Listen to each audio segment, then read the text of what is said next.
Welcome to the Common Man's Compass. I'm Justin, I'm David. and this is a podcast where we talk about life, faith, and everything in between. A conversation where anything goes and you never know what we're going to talk about. But no matter what, we always try to keep God involved. So we hope you enjoy the podcast. And we hope you enjoy going on this wonderful ride with us. And we're glad you're here. Hello. Hello. How's everybody doing? I'm wonderful. Are you? Sort of. Yeah. Yeah. I'm old, so that's terrible. Yeah, we both got knee problems. Yeah. Chili hit my oil can, so I can't get my knee unlocked. Look, the Tin Man just oil your knee. I wish it was that easy. Oh, dude, I would be I'd so carry happy. an oil can always. Dude, yeah, I'd carry it everywhere with me. I feel like my shoulder hurts. Squeak, squeak. All right, we're good. Oh, what? It's been a busy weekend. It has. You had a concert. Yep. Yeah, that was pretty cool. That was fun. So for the listeners, we totally did some things here at a park here in our town. We helped out with a little build a backpack for kids thing because school's about to start. So me and David and my preacher and my buddy Caleb and my buddy Harrison, we all got together and we put on some music, some live music. I played the drums. I did not. You were our sound guy. I played the sound. You totally helped. You did the sound and Harrison did the moving stuff. Yeah. It was good. It was good. fun. It was hot. It was too hot. It was hot. I was sweating to death. Yeah. Harrison looked like he was going to melt. Oh yeah. I kind of felt bad for the young man. Yeah. He's young, and he hung out with those two old people all day. They keep cracking jokes that we kidnapped him. Oh yeah. So I told Caleb, I was like, we should totally show up to your house in my truck, but this time we'll wear ski masks. I said, I'm just going to run in and we're going to tackle you in the floor and drag you out of the house, throw you in the truck. I said, but we got to be fast. He said, why? And I said, because your wife will shoot at us. she'll think we're really kidnapping you. Actually, you know what? That's a genius idea. Mm-hmm. I could call Jessica and tell her, hey, on this day, at this time, we're going to run in your house wearing ski masks, and we're going to, snatch Caleb up and take off with him. I don't know. Don't shoot us. He probably has weapons. Oh, I know he does. I'm just saying it could totally. It would be stupid. It would be funny. I think it would be hilarious after the fact. Like we get him in the truck and then we take our masks off. But the problem is he's seen my truck. I don't know if he's seen yours. I think he's been in my truck probably. Right. So we'd have to take your truck because otherwise he'd see my truck and go, "Jeez." But I don't know. As many times we joked about it, he'd probably know it was us just yanking his chain. But that's what you do when you're like for the rest of the world. Guys, men, as friends, will do stupid stuff to each other. Yeah. Just because it's fun, and it's all in good fun. But see, the thing is we kidnap them and we take them to a fishing hole. There or a you shooting go. range. And Yeah. then it's like, oh, you suck. Oh, okay, Or if it's there's a during gun. dove season, kidnap him and we all go dove hunting. Right. He'd be like, "This is the best kidnapping ever." Yeah, I got my truck back. It's finally fixed. Yay! Yeah. And I've been watching some YouTube videos about fixing up old cars. Yeah. Mine's not really old. I mean, it is, but it isn't. It's old by like a young man's standard, I guess. Yeah. But for me, I'm like, I remember when that truck came out. Yeah. And there's so many videos out there of people they just get old vehicles and they fix them up, and I'm like, it's got to be a lot harder. And I'm like, you're not telling everyone everything because you have a garage, like a legitimate garage with garage tools. Right. So I figured I would ask you some questions since you're a mechanic. I'm all ears. Okay. So how far should I go back? Should I get a 90s vehicle or an 80s? What about a 50s, 40s? So it depends on what you want to do. Are you wanting a daily driver or do you want a toy? Well, see, and that's my thing. I would rather have one I could drive every day. Well, toys you can drive them every day too. Depends on the toy. Like there's a whole lot that you and other people that don't mess with cars don't realize. Like it really, like it depends. So like here's what I'll tell you: when you start creating large amounts of torque and horsepower, you start losing drivability as far as a daily goes. Because especially if you're playing with carbureted, you'll be dying at stoplights trying to drive it like a daily. You know what I mean? Like it would, it's pretty dumb. I'm sure people have seen the videos on YouTube and Facebook. People taking straight drag cars through a town, and they'll stop at a stoplight, and the car's like, Right. and it's jerking really hard, and it's like squalling the tires every time they touch the throttle. There is a point where it's like, okay, Yeah. wow, I'm just talking about like a common car for the common man. a common car for the common. You want a car You or a like that? truck? You like what I saw there? I do. You want a car or a truck? Whatever is the best and easiest to get and maintain. Yeah, there you go. If I was going to say the best and easiest to maintain, if you wanted something classic, get you a square body. Just a square body Chevy. And I know everybody's going to be like, did you just say that because you're a Chevy guy? You know what used to be the most and still is, and the LS is right there with them now, the cheapest motor to build, dollar per horsepower, and the easiest to work on is a 4-bolt main Chevy 350. Okay. They're cheap to buy, they're cheap to build. And then and that's if you wanted to go classic and you were like, hey, I want something classic that looks classic and then I could drive it every day. You could drive that truck to work every day for ever. Well, saying like my granddad, he had I want to say 78 Ford F-150, and he had that all the way up into the 2000. But he was like stupidly good at maintenance on his vehicle. Right. I'm just talking about like- you bought it, Yeah. someone went through the motor, built you a factory motor. I'm not even saying put a 700 R4 behind it. Let's say you're running a turbo 350 or turbo 400 transmission. You'd be just fine. The 700 R4 will get you better fuel economy. You can also do really cool stuff with the 700 R4. So the 700 R4 will bolt right up to a 4-bolt main 350 for like a square body that's like mid 80s and back to like the 60s. Okay. It'll bolt right up to that. And I'm sure there's some prior to that, but I do know it'll bolt up to those. The good news is, so your 350 and your 400 turbo transmissions don't have overdrive. And they're also just a 3-speed. The 400 turbo, the 700 R4 is, it has overdrive and lockup.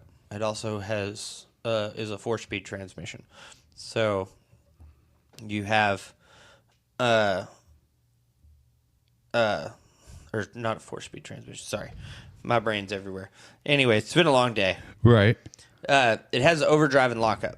Okay, so when you go into overdrive and lockup, though, the thing you run into is you lose. How would I say this? I'll just make it simple. So let's say you want to race somebody on the highway. Okay. Okay. And it goes into fourth and lockup, we'll say. Goes into fourth and lockup. Locks up the converter.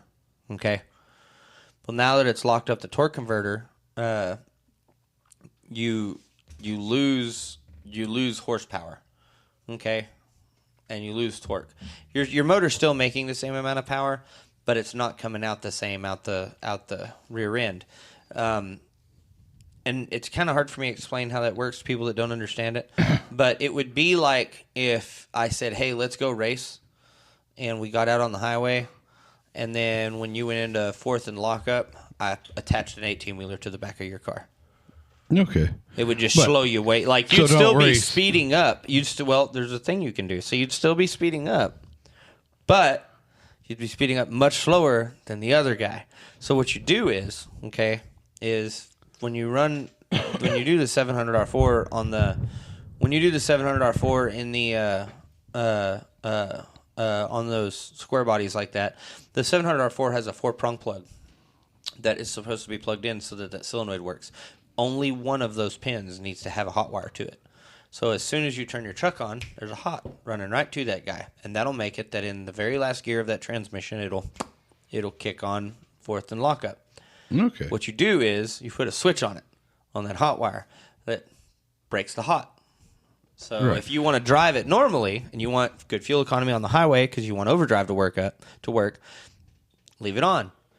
If you want to stomp a mud hole in somebody on the highway, Right. Well, you know turn me. it off. You know me. I don't want anything that I'm going to get a ticket or anything like that. But I like to go fast. I was thinking, like, I don't know, like a Honda Civic, like a 90s Honda Civic. Because now it's like, now I can afford these vehicles that I've always liked. So a Honda Civic, they're decent cars. They'll last you a long time. The older ones will. Like the 90s and mid to early 2000s, they're pretty good. I still wouldn't buy a Honda. I'd still go old school 4-bolt main Chevy. It's just the parts are cheaper. They're easier to work on. If you wanted something newer, Well, what if you didn't want a truck? You wanted just a car? So Jaguar, right?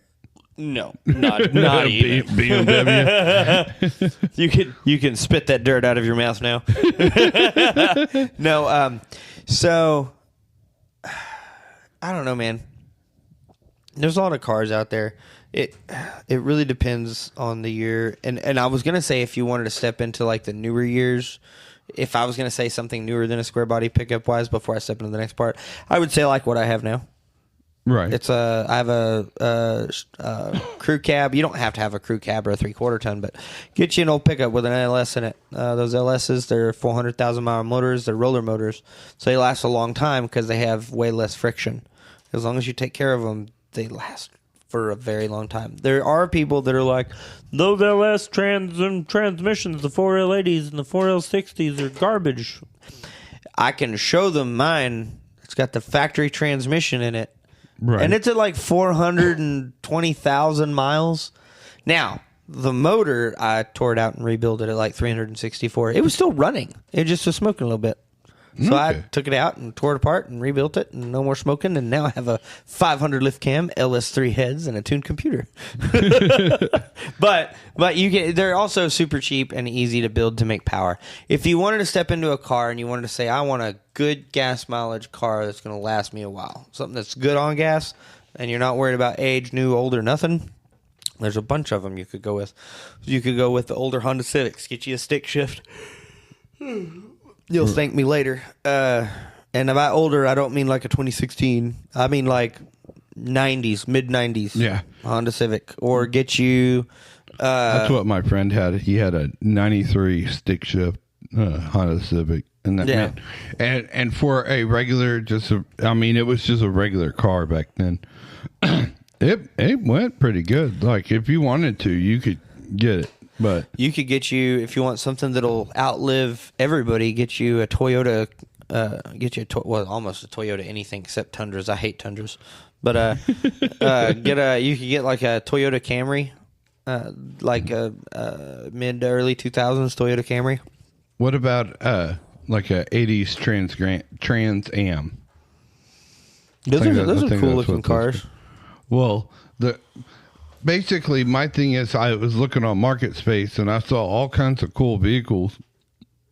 When you're looking at an older vehicle, what would you say like the top things that you would look for? I know like puddles, like you don't want a puddle, or how long's it been sitting here? I know stuff like that, but like If you're looking at like an older hot rod, not a hot rod, just a regular car. well, yeah, but you're talking about Trans Ams. You're stepping into older. If No, you, I'm so are talking you- about like an 80s, 90 model. You're looking at a used vehicle. Oh, okay, yeah. Well, because I was going to say the first thing I look for is it a '69 Dodge Charger? No, it's not. Right, yeah. But no, that's my dream car. If anybody feels like they want to donate, no, just playing. No, Mine's a paid for. That's what I'm looking for. It's a paid vehicle. So if I'm looking for a car, excuse me. So I have a lot of experience when it comes to buying and selling and trading cars because I did that a whole lot. You know that. Yeah. I'd buy something, fix it up, make it cool, turn around, sell it.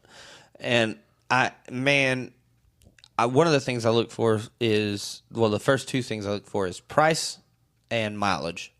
How many miles are on that dude? And what's the price on it? And then I'm like, oh, hey, they only want $1,500 for this Mustang, and it only has 122,000 miles on it. Why do they only want $1,500 for it? Click. Oh, hey, they don't know what they're doing, and it needs an alternator, and they're going to sell it for cheap because they're like, I don't want to mess with it anymore.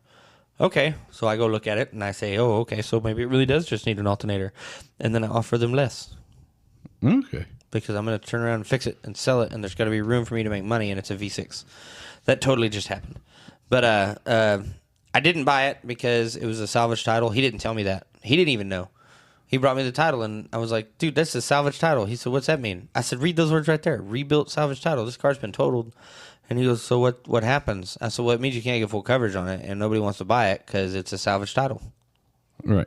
And he was like, oh. I said, yes. I said, by the time I buy this from you, and I turn around, and I put an alternator on it, which it needed more than an alternator. It needed a hood, an alternator, some body work. And I told him, I was like, by the time I get this, I put the money into it, and I fix it, I'm not going to make my money back. And it's a V6. And it was like a 2016. I had a pretty cool car one time that lasted me a long time. I shouldn't have sold it. I had a Mustang back in the day. I had a 2005, 2004, 2005 Mustang. This is somewhere in there. It was blue. It was base model. It had the I think they call it the Bullet Mustang trunk. It had which was no stupid spoiler on the back of it. I think the spoilers look dumb. But it looks way cooler without the spoiler. That's why a lot of people take them off and they try to patch those holes where the spoiler was because they look way cooler without the spoiler. At least the ones that are hardtop, not the convertibles. I always wondered why they didn't put the spoilers on the front. Well, F1 cars, all real talk, F1 cars have that. They try to create as much downforce as possible.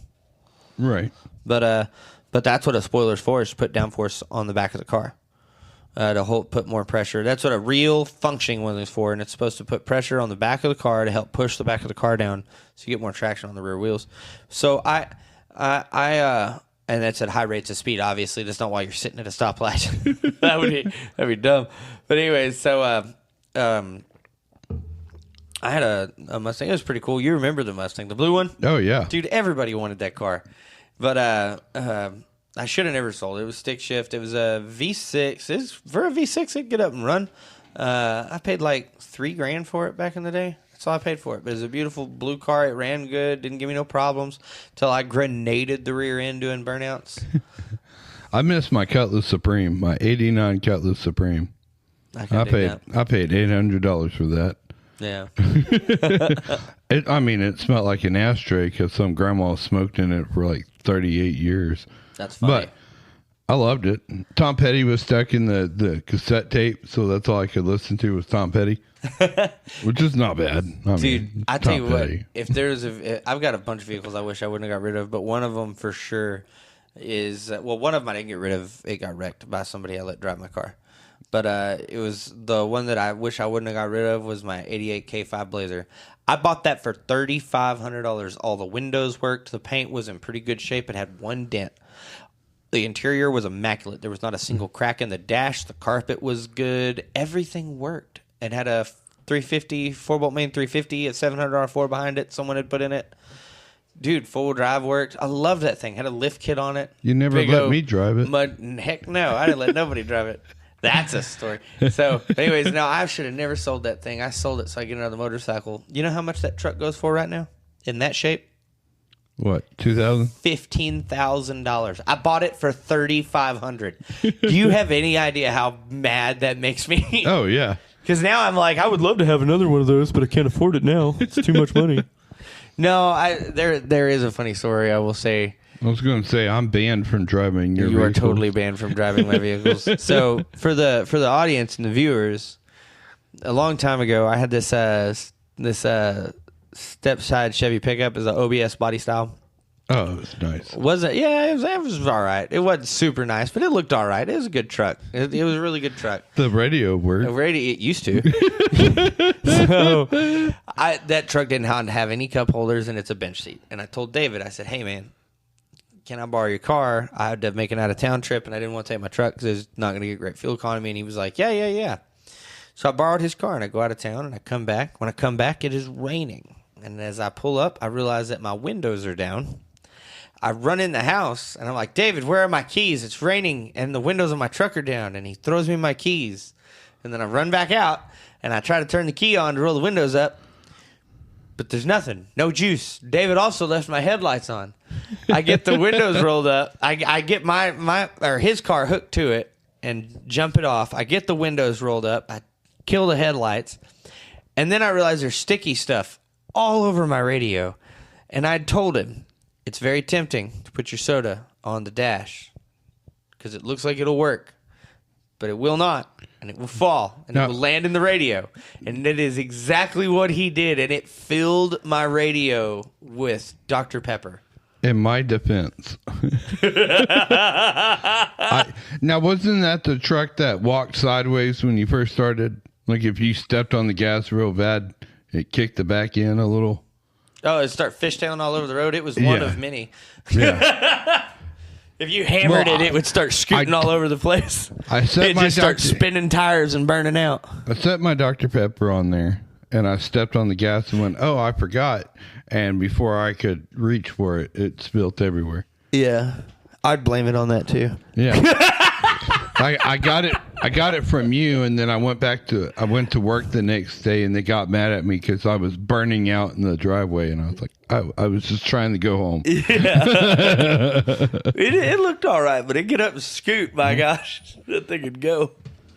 I did feel bad about the Dr. Pepper. I had no idea about the windows or the headlights. I know. It's because you work nights. I was distraught. Yeah. Good old graveyard. I was so angry. Oh, I was angry. I'm not angry now. Now I totally trust you to borrow my truck. But this one has cup holders, so. Yeah. I still don't like driving. Now I have my own truck again. Mine's still taller than yours. I feel like a man now. I got my truck back. I have bigger tires, but you have bigger wheels. Yeah. I got a brand new windshield. It's so weird looking through it because you got this really nice, clean, crystal clear, brand new windshield and like 5 years of dust and crack and cracks. That one sounded really bad.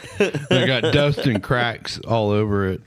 And so it's like looking at this like condemned house through a shiny brand new window. But you got it back. Yeah. I'm a man now. You're a man? Yeah. A man. No longer driving the soccer mom vehicle. I was getting harassed at work because everyone was like, oh, look, where's your bob? They were telling me I'm going to start having like a bob haircut. That's funny. Drinking lattes. I was like, whatever. I got to take the kids to school. What do you think about these flock cameras? Oh, they're wonderful. Oh, yeah? Yeah. I think they should have more of them. I don't. Why? I just see a lot of problems Resistance is futile. That's what they're saying. Dude, it's dumb. They constantly take everything that drives by it takes a picture and collects data from it. As a matter of fact, I have the definition of what it is. It's pretty cool, though. Yeah, so let's read this out loud. It says, Flock Camera is an automated license plate reader system made by Flock Safety that captures vehicle details, logs, travel. So it doesn't. It's not like because it would be different if it just was like, oh, hey, it sees a vehicle. Right. That's its license plate. That wouldn't bother me. My problem is that instead of just doing that, it captures the vehicle's details. It logs travel patterns. I don't like that at all. And alerts police to hot lists. I don't know what hot lists is. I would like to know what they mean by that. But as far as like the travel patterns, I don't like that because I think about that and it makes me think about like how your phone knows if you start shopping on your phone a whole lot, it'll know what your shopping patterns are. I don't want that. I like, and I know that's a dumb thing to stand up for, but I like my privacy, and my thing is, if it was just law enforcement, I'd be like, yeah, all right, yeah, cool. but it's not. It says that it is used by law enforcement, businesses and HOAs to track vehicle data. Exactly, and I don't like that. I think that's an infringement on privacy. It says captures data. It says takes still photos of license plates, vehicle make, model, color, and unique features like roof racks or bumper stickers. Runs real-time alerts, sends instant notifications to law enforcement if passing car matches a hot list for stolen vehicles or missing persons. Okay, that right there, their hot list thing, I can get with that. As I said earlier, okay, if it takes picture of the license plate and description of the vehicle, if it's like, hey, we're looking for somebody, Yeah. I could see him being like, we're looking for somebody, let's check the flock cameras. Right, and that's what I'm saying. For like law enforcement, yeah, I can get with that. That I can do. Like a shooter, somebody that just shut up a party and they're going down. Well, where are they going? You have the flock cameras to pop them. And it's like, all right, I know where he's going, know where his direction is. Yeah. My whole thing is HOAs should burn. I don't think we should have HOAs. Yeah, I think HOAs are stupid. I've never heard of anyone say anything positive about an HOA, but my yard looks nice. Yeah. That's my problem with it is you lose, like, if you're just going to use it for the good and you're going to say, hey, we got a missing car, let's check the flock cameras. Hey, we have a missing person, let's go check the flock cameras. Okay, but that's not all they're using it for, and that's not all it's going to be used for. Right. And it's literally a step further in the direction of let's control you. Yeah, well, and that's how it all starts. It starts off with something helpful. Yeah. And so, oh, this is going to be good. And then it goes, my question is, why do businesses need to know anything about where I'm driving? I agree. That's the problem. I kind of can understand HOA just because someone broke into a house. Well, we can look at the cameras. That's not the HOA's job, though. Right. You know, like, again, that goes to law enforcement. Yeah. So the whole thing frustrates me. It makes my eye twitch because it makes you want to get a van down by the river. Yeah. Well, I think about it and I go, and I immediately think about. What does the government want? The government wants to be able to control us. And how do you control people? You give them everything they want. Right. They don't have to work for it. Well, and then you have the big brother in the sky. Literally, yeah. I'm watching you. Yep. So you're not going to do bad because I'm watching you. Yep. But 100%. Then you have people that are like, I don't care. Watch me. Yeah. That's me. I don't care. Watch me, whatever. But that's my problem with it. I feel like if it was only going to be used for good, I would be 100% on it. But we both know it's not, so I immediately go, that's an infringement on some privacy there. Well, it does raise an eyebrow when it says like businesses. Well, which one? Yeah, stores. Why does Walmart need to know? What did it say? Businesses? Yeah. Let's see here. So businesses. Where did it read yours? I already turned mine off. Hold on. You suck. I'm just joking. Flocka. Yeah, mine says block cameras are a specialized automated license plate reader ALPR system created by Flock Safety that captures vehicles. They are used by law enforcement agency, businesses, and neighbor associations. They changed it because we said that. Right, yeah, now it's not going to say HOA. But anyways, no, like, it's so frustrating. It's just another invasion of our privacy. But that's the problem when you make things that can be used for good and do good things. There's going to be people that are going to abuse it. You know what I mean, bro? Right. I just asked what business. What's it going to say? Let's see. It says big box retailers, major retail corporations Walmart, like Walmart, Target, yeah. Costco, Home Depot, and Lowe's deploy flock cameras in parking lots. They use them to track vehicle patterns, spot known shoplifters, and combat organized retail crime. Okay, catching shoplifters and retail crime. All right, cool. But that's not what they're doing. Yeah, that's what I was about to say. We both know they're using it to figure out, all right, what are these people really coming here for? What are they after? What's their biggest purchases? Let's up the price. It makes me wonder if it's like Small Town USA and it's like Footloose. we get tired of all these kids playing because that's what you do. Oh, when Home Depot closes, you go party in the parking lot. Oh, 100%. And so they're like, we got cameras on them kids. We want to make sure no dancing in my parking lot. Get on out here. We don't dance here. There's no dancing allowed. I'm sorry. That's I know I'm gonna make a lot of people mad. You're all made. I'm gonna make a lot of people mad. Footloose is one of the stupidest movies I've ever been forced to watch. Okay, I'm listening. That's it. Point blank. Fact. Yeah, I couldn't get into it either. I tried to watch it. I'm like, oh, we gonna dance. I'm a rebel. Watch me dance because I'm a ballerina. Sorry, my wife made me watch that. She's like, you've never watched this movie, and I'm like watching it, and I'm like, when's something gonna blow up? Like, I'm falling asleep. See, you did that, and then I introduced my wife to movies like Robin Hood Men in Tights, and Monty Python and the Holy Grail, or The Princess Bride. I tried making her watch The Big Lebowski every other year. She gets a little bit more into it. Dude. We're at 5 minutes. And it's been like 6 tries. We were in... I'm like, I'm calmer than you. We were in Sunday school the other day, and Chris looks over and he goes, "We are gathered here today to celebrate love and marriage." That was my favorite movie when I was a kid. That Never Ending Story. Okay, Never Ending Story was a good movie. I'll give you that. I tried to get Emery to watch Page Master the other day, and she was like, "I don't want to watch the Page Master." I was like, "You don't? Have you ever seen it?" She was like, "No." I said, "Then how do you know you don't want to watch it?" Yeah. And she was like, "I just don't want to watch it." I was like, "Fine." Every time Never Ending Story pops up, I'm like, man, that horse scene. That's so awful. Yeah, it is sad, dude. It is sad. Bro, there's a movie I remember, and now I can't remember the name of it, but I will never forget it. No. This kid ends up in this spaceship that's like chrome, and it flies through the sky, and he's got... Like, StarCraft. Nope. No, that can't be it. That's going to drive me nuts. Anyways, it's an older movie, and it's like a super cool.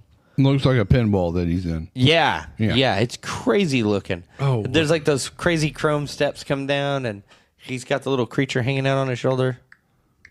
Was it Mike and Me? Maybe, I don't remember. It's been a long time since I've seen that. Like a long time. That's gonna tell everybody how old we are. Right. I'm looking this up. No, you do it. You do it, bro. On the flip side, though, speaking of old and bad decisions. Oh, yeah? Have you heard of Catherine Crick? Oh, yeah. Yeah. Bruh. Woo. That lady's crazy. She has called herself an apostle. I don't know if she's crazy or the people that are following her. I think they're all crazy. I think she is a terrible person. She'll go and she's doing like Kenneth Copeland type stuff. She'll go and she'll have like all these people showing up, and I'm going to heal you. At one point, she told somebody, "I'm going to breathe the wind of God on you." And she started blowing hot air in their face, and I was like, that's exactly Kenneth Copeland style stuff, because he was on stage screaming, "COVID, I blow the wind of God." And I, like, she is pretending to heal people, and it makes me super, super angry. Because you're pretending. You're not real. You know what I mean? Right. There's a special place for people like you. And for all these people that are following you, there's something to be said, bro. Oh, yeah. You know what I mean? Did you find it? I think so. Are you still digging? Let me see. Show me. Hold on. Because it just has Spaceballs, so I'm like, no. No, that ain't it. I'll find it. Glitter Bowl? No. Okay. Night of the Navigator. I bet that's what I bet that's it. Night of the Navigator. Let me show it to me. I can't see it from here. I'm blind. I'm sorry. You have to blow it up. Hold on. Give me one second. Give me a better picture. Yeah. Yep. Flight of the Navigator. Flight of the Navigator. It was a good movie. Yeah. How old was that movie? Do we want to know? Yeah. I bet it's 80s. 86. I thought so. I was 2. Yeah. You were what? -8? Yeah, right. Yeah. Well, I was born in 90. And Yeah, I so you were remember -4. I remember watching that movie in the 90s, but I was like, I knew it came out before me. Oh, yeah. But anyways, back to Catherine Crick. Hold on. Before I switch off, I just saw they're making a Spaceballs 2. Yes. You didn't know that? Well, now I might actually go to the movies. All right. Go on with your... Catherine your Crick. witch. Yeah, she I'll is a call her. witch. Dude, Yeah. she's a terrible person. So like she's going around and fake healing people. Like it's ridiculous. She has paid actors that are coming in and saying that, and it's the same people at different locations, and they're like, "Oh, she's healing us." And these people like throw themselves on the ground, and man, I'm so sick of all the fake. Right. I'm not saying that miracles aren't real. I'm not saying that God can't heal people. God can totally heal people, and miracles still happen today. I am saying that lady is lying. You know what I mean? Like, it's just too obvious. And then she's committing blasphemy because she keeps calling herself an apostle. Well, and this is going to sound awful, but I don't think women should be preachers or That apostles. is biblical. Right. The Bible teaches that. I wanted to see what she looks like. And Ooh. that is going to make so many people mad. But it's true. The Bible teaches that. You can look that up. Oh, yeah. It's just, I don't know, bro. She kind of looks like a witch. Dude, I'm telling you, her face, like you see her talk and how she acts and like, oh, you're evil. And it's funny too, she got her start kind of like Kenneth Copeland, if I remember right. She started out as like trying to be a movie star. And she got like a couple small little BS roles and it didn't go anywhere. I thought she looked familiar. Yeah, and then it didn't go anywhere. And then she was like, oh, I know how I can make a whole bunch of money because it's totally working for all these other people. Let me be a televangelist. Let me evangelize people. You know what? That when I see those like TV things, I think of this guy. There was a interview with him. Yeah. And he's one of the ones that slaps people. She does that kind of stuff. She doesn't slap them. She'll like lay hands on them and push them down. And this guy, he's like, I preached for about 3.5 hours. I was done. I was walking out, and this little old lady came by and said, "Can you help me? I have a hurt hip. Can you just pray over my hip?" He said, "Man, she reminded me of my grandma." And I just slapped her right in the hip, threw her out the house, and she started dancing. I was like, oh, what? You just said I assaulted a grandma. That reminded me of my grandma. And she hopped up out of there. She ran away. I'm like, well, yeah, if you're hitting her. This lady, and of course, I'm sure they're paid actors. I know that she does have some paid actors, but like then there's some people that are doing some serious investigating on her as well, and they find all kinds of problems with what she does. One of which being, I'll say this, and then I'll go back to what I was saying. So as soon as it starts up, like you go to the thing, as soon as it starts up, they have a thing on the screen. If you would like to give, here's a QR code. And then they immediately start passing around boxes and stuff. Oh, yeah, put your money in here, you know, blah, blah, blah, blah, blah. You know, because money saves you. You know, because the Catholics taught that very early on. It wasn't it the Catholics that did that? And I don't remember what it was called, that you could basically pay for your sins. Like actually pay money. And, oh, okay, well, you gave me so much money, so your sins are forgiven. Yeah. You could buy your way into heaven is what they were doing. But and then so like there was one deal I saw, and it made me very mad because I hope that guy is one of her actors. Oh, yeah. So he gets on. There's a little video she put out of something, and he's like, yeah, Catherine Crick, she healed me of my HIV. And I was like, what? Oh. What? No. And I was like, he was like, yeah, I didn't know it was possible, but she healed me of my HIV. And I said, bruh, like, I'm not talking to this guy, but this is what it came out of my brain. I was like, dude, number one, shame on you, Catherine Crick, because if he really is HIV positive, you know you're lying, and you just killed him. Oh, yeah. Good job, because he ain't take his medicine no more. Number two, sir, before Right, before you go trusting her word, go back to the doctor. Yeah, yeah. Go get to the doctor and get confirmed that you are healed. Yeah, go get a second opinion. Because you're going to turn around and you're going to kill other people. Thinking, I'm healed when you're not. Well, I guess I'm awful because I'm like, Oh, it just makes I me would mad, be preaching dude. about like marriage is like sex is for a married man to his one and only wife. Like, I guess I'm weird. That's what I would be promoting instead of like, here, go have fun. I'm gonna heal you up. Next time you get it, come back and I'll heal you. Well, I when don't the know price that. is right. I don't know that she's preaching that. Hey, you can go do what you want and I'll heal you. I don't think that's what See, she's and preaching. that's what I'm wondering. What is she preaching? She's doing the same thing Kenneth Copeland and all the rest of them do. And Right. I didn't really dig into her word, but I do know that I dug in enough to find out that she's calling herself an apostle. She's got a pretty big team of people to go after people that run her name down. So be prepared, David. Right. If we But is she somehow gonna- go viral, what is she'll she- be chasing us down. What's she gonna do? Put a hex on me? Right, yeah. So like that. Well, they'll just try to come back and refute it. Okay. And then she's. I would love to have her on the show. I would love to do that. We would do that, and we would bring Blue and Mike in here, Right, and yeah. just guys, Surprise, let's surprise. talk. Yeah. What we would do is we would have Blue and Mike take our places and be like, Oh, 100%. I'd be like, you guys, we're gonna hang back here. I'm gonna We're mix gonna the watch. popcorn. We're actually gonna video this one.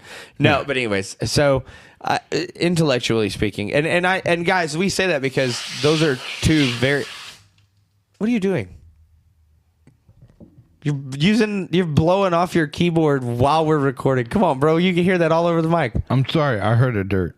You heard a dirt. Well, I heard a. Anyways, no. So, guys, those are two very, very, very well respected preachers here in our town. People that we hold in high regard that are very well versed.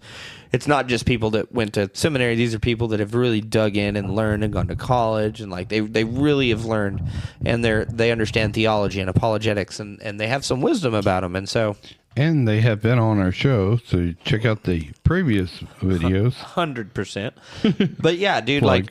like and that's why we would say that, folks, is so that they could have a conversation. But I just, man, it really saddens me when I see that, because Yeah. you're taking people's money, you're giving them false hope, you're lying. You're calling yourself an apostle just because you want to make a bunch of money and be famous. Right. You're so desperate for fame, you're willing to hurt people. Dude, it makes my eye twitch.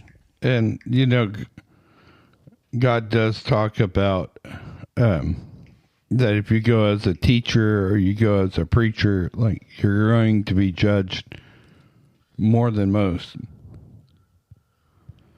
I was looking up what apostle means. One who is sent out. So it makes you wonder who sent her out. So, biblically speaking, the only apostle that was here is no longer with us. So, Right. Well, it or was the saying, only apostles. Sorry. it was saying the original group in Christianity is primarily referred to the 12 original disciples of plus Paul commissioned to preach the gospel. Early missionaries. It describes a prominent early missionary who converts a specific region or group to Christianity. For example, like Apostle of Germany, Saint Boniface. That's what it looks like. But church leaderships in Pacific groups like the LDS Church or certain Christian governance model is designated a high-ranking administrative or someone in office. All right, so Yeah, apostle, none of that really made a whole lot of sense. But I will tell you, versus disciple. Disciple is a learned or follower who receives instruction. Apostle is someone that is just commissioned. so here's the thing. So, biblically speaking, the term apostle, if you talk with Mike and Blue, we just had this conversation the other day. The only apostles there everywhere are now dead Right. and not here. Well, and I think when I hear apostle, I think of someone that like hung out with Jesus and got specifically trained by Jesus. Right. And I do add Paul into that, and here's why. In Acts, it says that once he received his sight, that Jesus took him out, and he was out in the middle of nowhere for a couple of years with him and Jesus. Special I training. can respect that. That's why I know there's a new thing that people are like, oh, Paul was lying to us. The whole thing, he just came up with the whole thing, blah, blah, blah, blah, blah. And I'm like, Jesus spent time with Paul to train Paul to write the rest of the New Testament. Right. Like, clear as day. Anywho. So. Go back to your wicked witch. Yeah. I'm sorry. Shame on that lady. Yeah. I'm down to support somebody for the cause if they're, doing it right, but she's not, and she's all about money. She's made that very clear. There's a guy I started watching that's been following her, and he speaks a lot of truth on it. But David, it is about that time. Is it? Yeah, it's actually been a long one. It is. We're at 45 minutes, bruh. Hey, nice. Boom. So if y'all aren't done hearing about us, you can go to YouTube and watch us on YouTube. I got to add some more on there. And we're on Facebook, Instagram, and all that jazz. All right, I'm done with my little thing. You want to preach us out? You can pray us out? That's what I said. Lord, thank you for letting us have such a good day. Thank you for everything you've done for us, Jesus. And please watch over that lady Catherine with her crazy whatever she's got going on. Help reach out to her, Father, and I pray that you change her heart to make better decisions and better life choices. For it's in Jesus' name I pray. Amen. Amen.